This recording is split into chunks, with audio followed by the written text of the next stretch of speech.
Our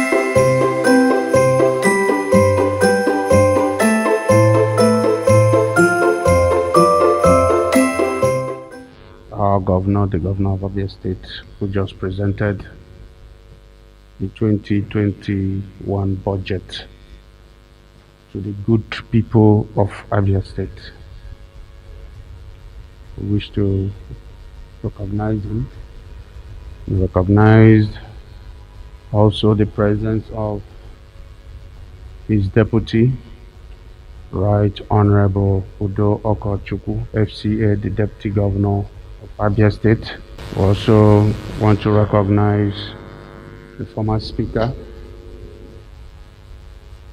and the Chairman of our party presently, the Right Honorable Asiforo Okere.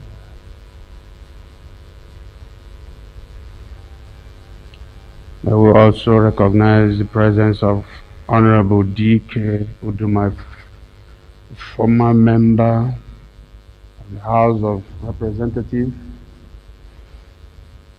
and Commissioner for Budget and Planning, that just did a very wonderful job in the preparation of this budget. In our presence also is a former Deputy Speaker of this House, former Deputy Speaker, Right Honorable Chinedum Elechi, very intelligent legislator when he was here, and the person that drafts most of the bills that comes from the executive while I was a majority leader.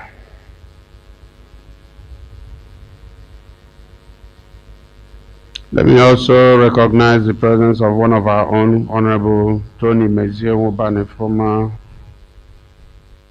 the SLA to the governor. That is the link between us and His Excellency, that is also here. The Secretary to the Government of Abia State, Barrister Christopher Ezem, is also here with us. We also wish to acknowledge the presence of Dr. Aham Uko, the Commissioner for Finance. I therefore call on all to emulate the Governor's outlook and desist from all actions that are capable of sowing seeds of discord between the executive and the legislature.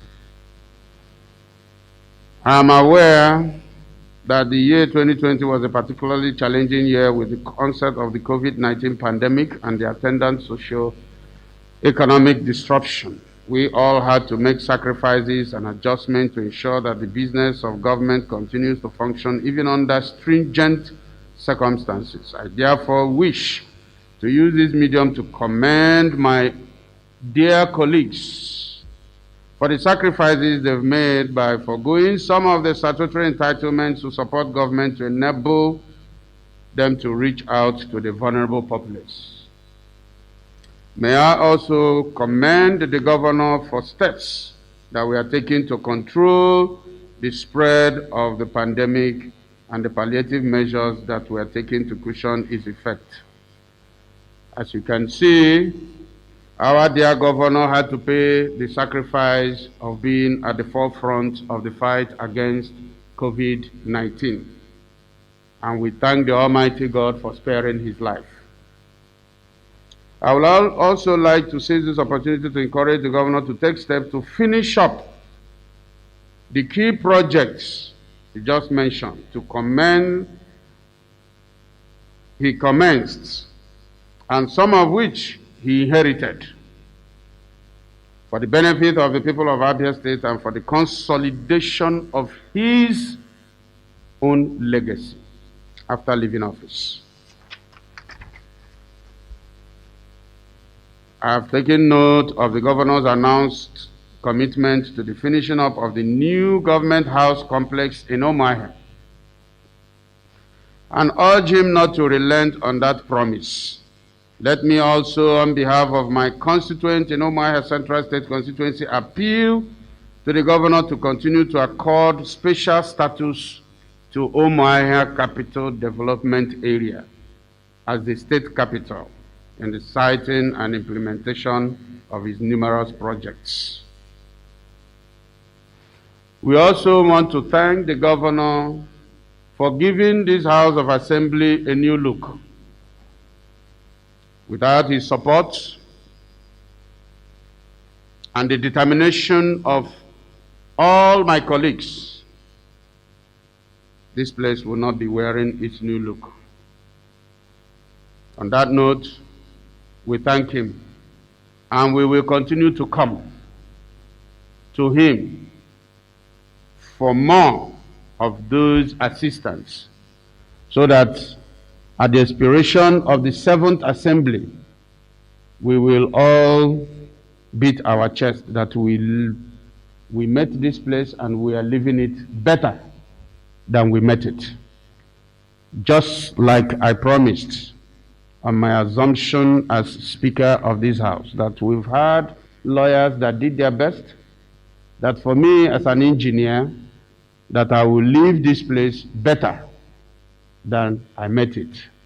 And based on that, my colleagues, all of them, have been in full support that we make this place a better place.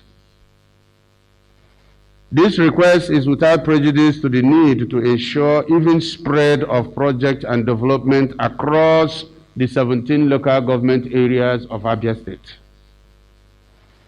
I wish to guarantee the full cooperation and support of the 7th Assembly to the programs and policies of the administration of Dr. Ikpeazu, and we unanimously pass our votes of confidence on his ability and capacity to finish up all the projects that he has started, to drive these programs that will lead to the betterment of lives and livelihood of the people of Abia State. As you can notice there, our dear governor, we have members of other political parties that are members of this House. We don't engage in destructive criticism here, only constructive ones. I would like to call on all organs of the executive to emulate the governor's cooperative disposition by responding promptly to invitation by this House and all statutory committees in the course of their oversight function.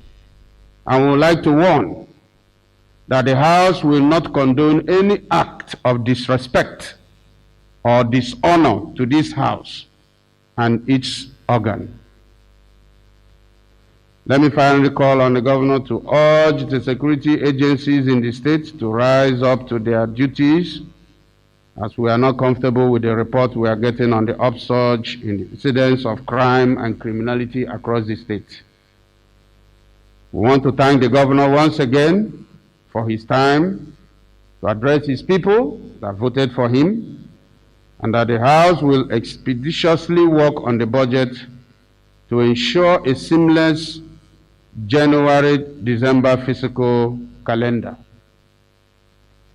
Once again, I want to thank the governor of the state, his deputy, and all members of his cabinet. I want to encourage them to give constructive ideas to the governor. I would like to encourage them to help him to succeed, as only him cannot